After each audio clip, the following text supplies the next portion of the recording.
So can you tell me about the investigation to find Hunter Chase Powell?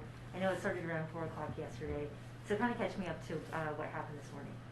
So I'm Alfonso Williams, the sheriff here in Burke County, and yesterday, shortly after 4 p.m., about 4:45, we got a call from Hunter's family that he had walked off, and a search was underway. We responded.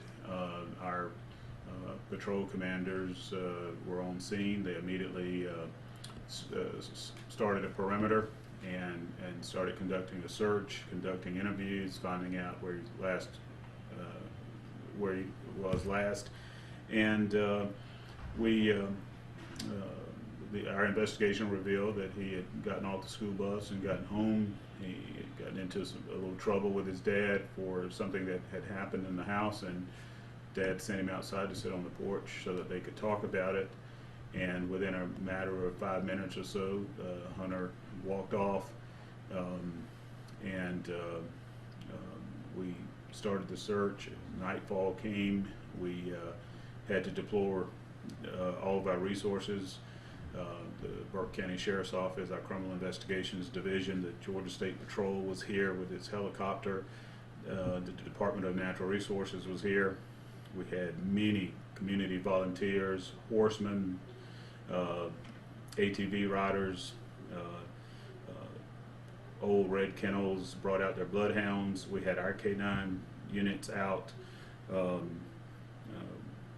We conducted a perimeter search. It expanded and went out for a number of acres, well over 20 acres of property that the family owned, and we searched additional areas, water, ponds, and as the night wore on, it became difficult for the helicopter to continue the search, and so they had to call it off for safety reasons. We continued the search throughout the night. Around 3 a.m., we had plowed ground and replowed ground and checked and double checked, and it was amazing to see the number of people that we had out there. Folks were coming out and volunteering, and we were meeting them in the woods, and we were grateful that we had the help of the community. Local businesses like Papa John's provided food for the folks who were on the ground searching for Hunter, and we had our district attorney on the scene with us, and friends of the Powell family were there. Neighbors were there to help us in this search.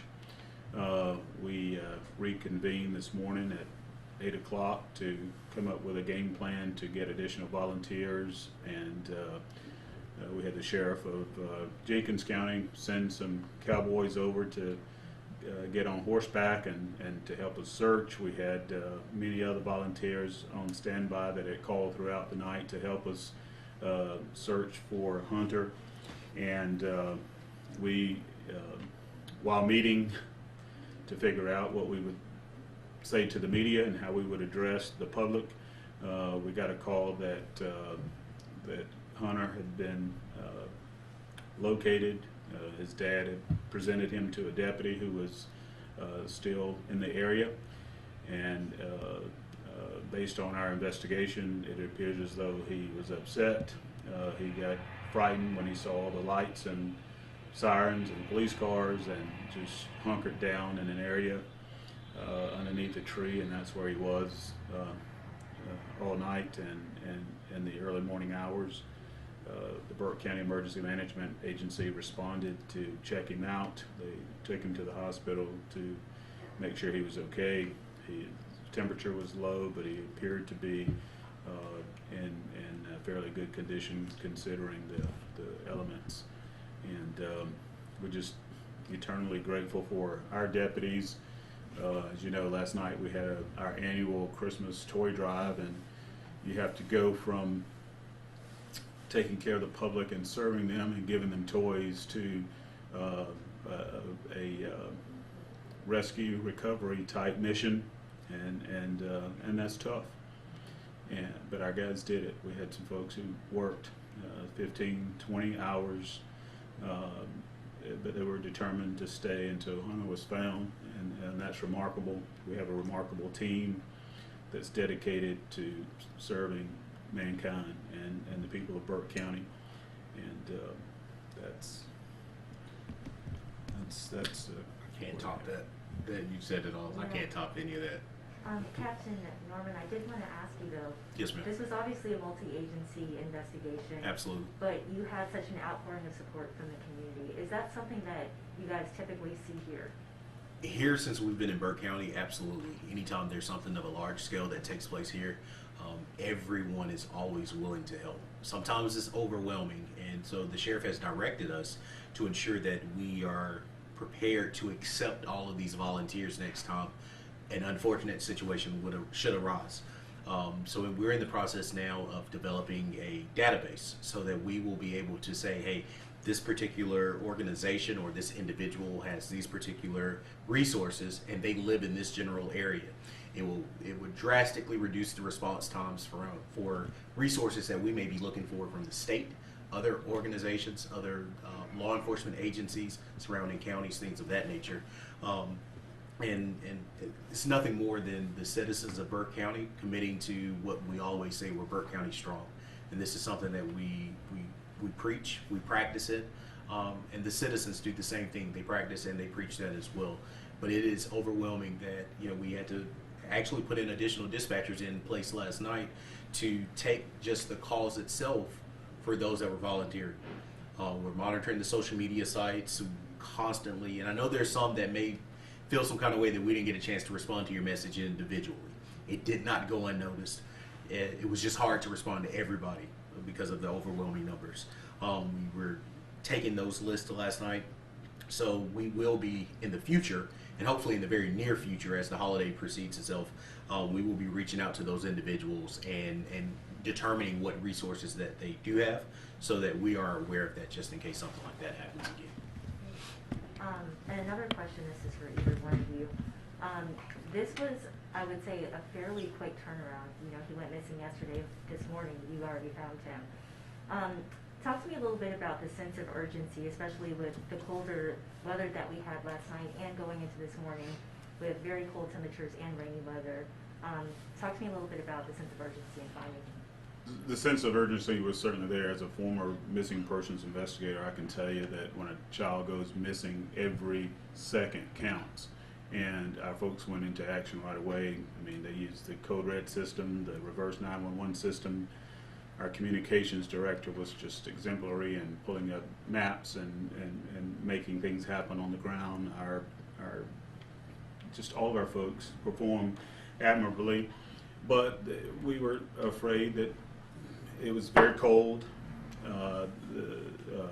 Hunter has had some brain injury, and we were concerned that he may be confused. We were concerned that he might be afraid of all the attention, the lights, the police, and that might make him do just what he did, hunker down and hide. And we were concerned that the rain was coming.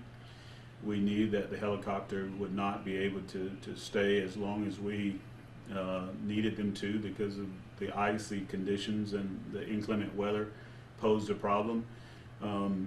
We know that typically, especially persons with special needs, such as autistic persons or persons with dementia, they tend to go towards water, something calming, and we were frantic that he may have gotten into some of those bodies of water that surround his home. We were just trying to get out there and get those things checked and rechecked, and we were just making sure that we had done everything possible and that we were continuing to do everything possible. And when you're looking at a mom and a dad who has a missing child, it's very difficult to say, the helicopter can't stay any longer. They got to go, and we've got some officers who've been up for 24 hours and they need to get some relief. That's tough.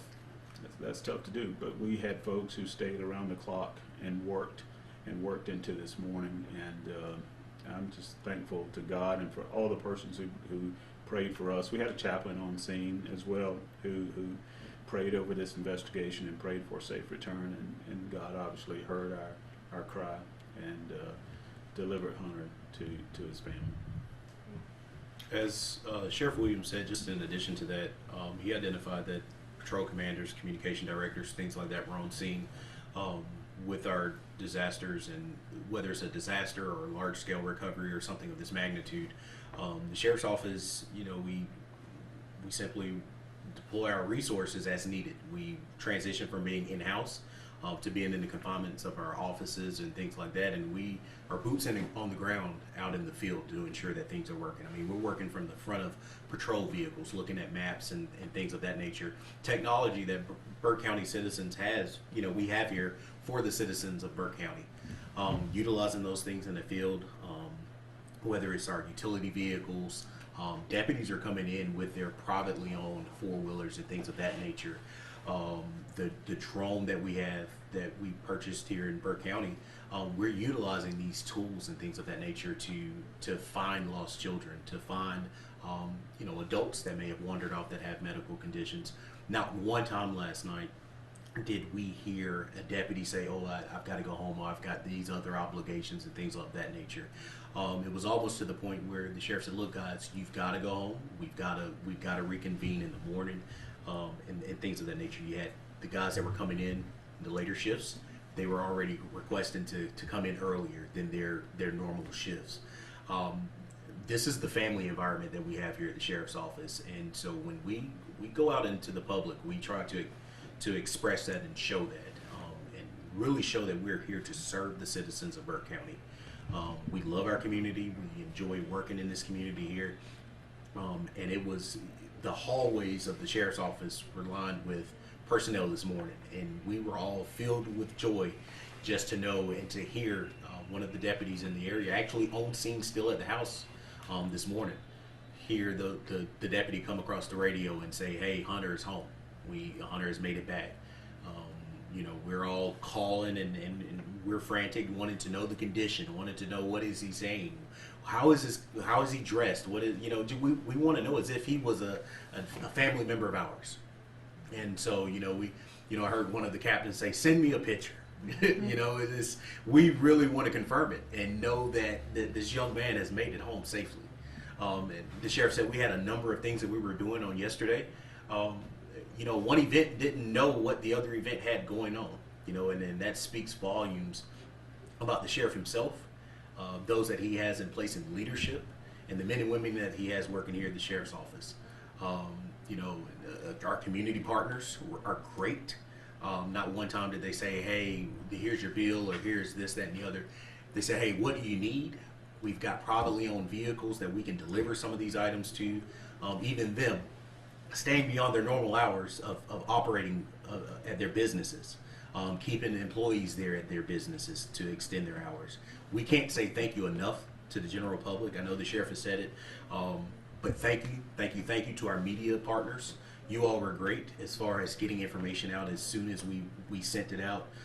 Within a matter of minutes, I was responding back to media inquiries, myself, Sergeant Bennerman, the sheriff himself, the chief. Everybody's here trying to respond back to the media inquiries because everyone wants to help. They're providing updated information. We try to maintain that transparency and update the public as much as possible. But we appreciate everything from everybody. And I know the family appreciates it all as well. I think that's all the questions that I had for you guys. I think that's it. I mean, you guys just answered all the questions for me, honestly. Just probe the boat. Hey, I learned from this guy. Yeah, right. Whatever Yes, we do. right? That's not true. But Wow. thank y'all so much. Thank you. Thank How you. long exactly, I know you said it in the beginning, but just to double check, how long from when he went missing to when he was found? How many hours was that in between? So Okay. yesterday about 4:45, Okay. and he returned home about 8:45 this morning. Okay. So that's. He's a pretty good hider, you know. He's pretty good at that hide and seek thing, sounds like. Well, you know, when you're under low light conditions like we were, and a person who doesn't want to be found won't be found, Yeah, that's and it's he's not typical. very- And he got in one place and hunkered down and stayed there. And he knows that land better than we. Yeah. You know, those volunteers that we had that knew those hunting lands and things like that, they were able to help us out. But he knows that area. Those are acres and acres of land that he and his father spend time on, and they hunt regularly, as his dad explained to us last night. So there were different, you know, holes and places that he could hide that, you know, even Dad might not have even known of, you know, because he goes out and he's able to explore a little bit during the day. One of the things that when we're bringing in those resources, we do understand that sometimes if a subject or individual has a medical condition that requires them, that they are fearful of the lights and the noise and things like that, they will hunker down. But on the flip side of that, we're deploying resources that are absolutely needed. The usage of the helicopter is absolutely needed, and we also want to thank the South Carolina partners as well, because they were on standby to assist Georgia partners just over the river. You know, all we needed to do, they had already made contact with us and automatically said, if it's a go, call us back, let us know we're in the air X number of time, X number of minutes, and we're en route to you. But we're using those resources because we absolutely need them. The helicopters, although they're loud, they have the FLIR system on there that allows us to see the heat sources that are on the ground. That is a naked sight to us, as to the humans, and so it allows us to use that. And it's a good thing for an individual to hunker down. That means they're not moving as your search parties are moving. You know, it prevents your search party from finding someone if they're continuously on the move. So if they do hunker down, if those heat sources are available at that particular time, and the Mother Nature works well with us, then we're able to. Those resources are great. But we're glad that he was able to find a safe place throughout the night, though, and hunker down into the morning. He's a true champion for sure. And I know he got checked out this morning, and so far no injuries or anything like that. Nothing significant that we're aware of. Okay. Nothing to be alarmed of right now. The standard protocol is for EMS units to respond to the scene, which Burke EMA stood out with us for several hours yesterday with a med unit specifically for the incident, whether it was when we located Hunter last night or whether it was for any of our volunteers or personnel that was on scene. They stood by for hours with us to provide rehab, things of that nature. But this morning, when they responded back to the scene, they did their initial evaluation. At that particular time, they decided that we should take him into the hospital for further evaluation. Right. And that's expected for a child that's 12 years old and has experienced that number of hours in those elements last night that we experienced. Yeah, So, absolutely. Well, thank you guys. Thank you again. absolutely. Thank you so Thanks, much. guys. Thank you.